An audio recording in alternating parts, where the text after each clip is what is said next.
নমস্কার, আমি বন্দনা। আমার কিচেনে আপনাদের সবাইকে স্বাগত জানাই। আবারও এসে হাজির হয়েছি বাটা মাছের একটি রেসিপি নিয়ে। আজ আমি তৈরি করব রসুন, পেঁয়াজ ও আদা ছাড়া বাটা মাছের ঝোল। বাটা মাছের ঝোল রান্না করার জন্য এখানে আমি 6 পিস বাটা মাছ নিয়েছি। মাছ আমি কেটে পরিষ্কার করে ধুয়ে নিয়েছি। সবার প্রথমে আমি ম্যারিনেট করব।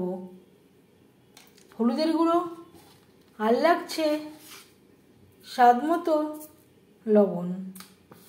লবণ হলুদ দিয়ে মাছ বেশ ভালো করে মেখে নেব। খুব সহজ একটা রান্না।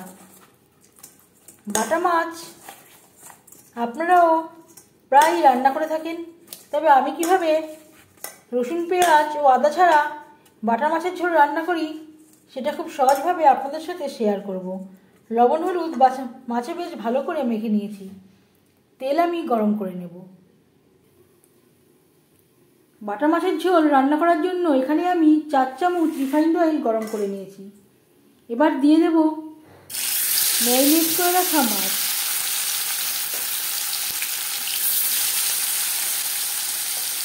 আমি রান্নাটা রিফাইন্ড অয়েলে করছি, আপনারা চাইলে যে কোনো কুকিং অয়েলেই করতে পারেন।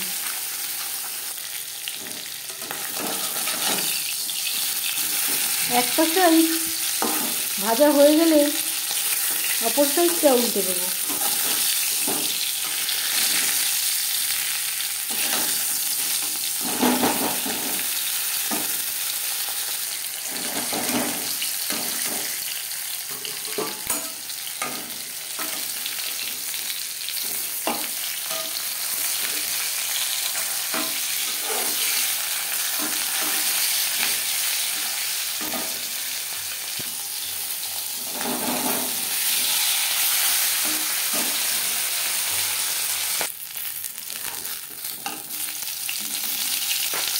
মাছ ভাজা হয়ে গেছে,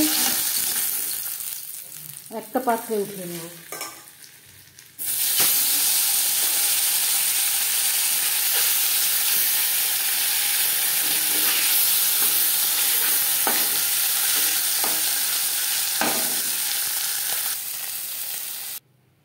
কড়াইতে আবারও তেল দিয়েছি। দিয়ে দিলাম 1 মুঠো বিউলির ডালের বড়ি।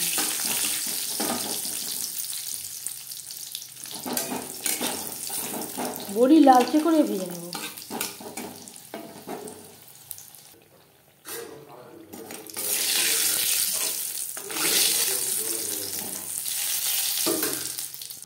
বড়ি ভেজে নেওয়া তেলে দিয়ে দিলাম 1/2 চামচ গোটা জিরে।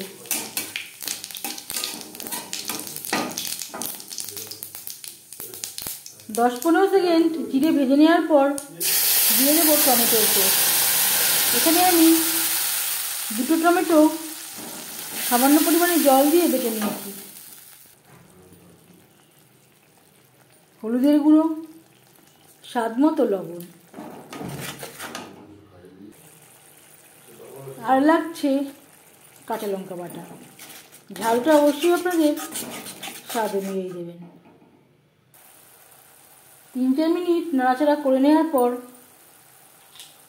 দিয়ে দেবো ধনের গুঁড়ো, জিরের গুঁড়ো।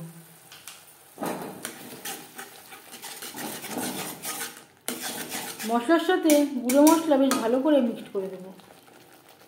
আর দিয়ে দেবো সামান্য পরিমাণে জল। যেই মিক্সচারের জারে করে আমি টমেটো বেটেছিলাম সেটা দিয়ে আমি জল অ্যাড করলাম। মশলা বেশ ভালো করে কষিয়ে নেওয়া হয়ে গেছে। মশলা থেকে তেল ছাড়তে শুরু করে দিয়েছে। এই পর্যায়ে গ্যাসের ফ্লেমটাকে হাইতে করে দেবো। মশলা আমি কষিয়েছিলাম লো টু মিডিয়াম ফ্লেমে। দিয়ে দেবো জল। জল কতটা অ্যাড করবেন সেটা সম্পূর্ণ নির্ভর করছে আপনার উপর।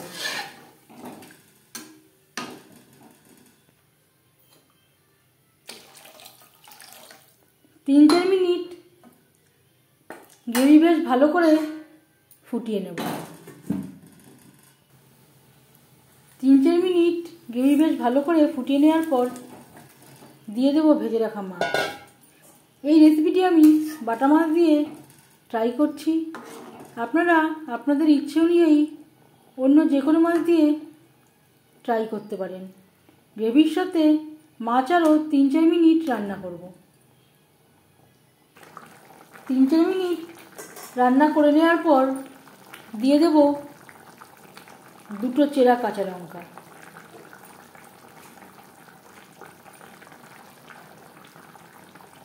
আর দিয়ে দেব ভেজে রাখা বড়ি।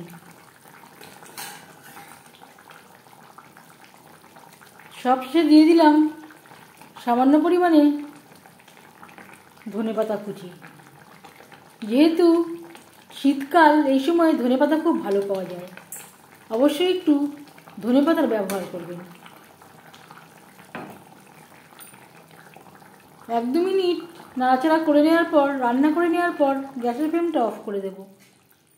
5 মিনিট ঢেকে স্ট্যান্ডিং টাইমে রাখবো। রসুন, পেঁয়াজ ও আদা ছাড়া বাটা মাছের ঝোলের রেসিপিটি কেমন লাগলো অবশ্যই জানাবেন কমেন্টের মাধ্যমে।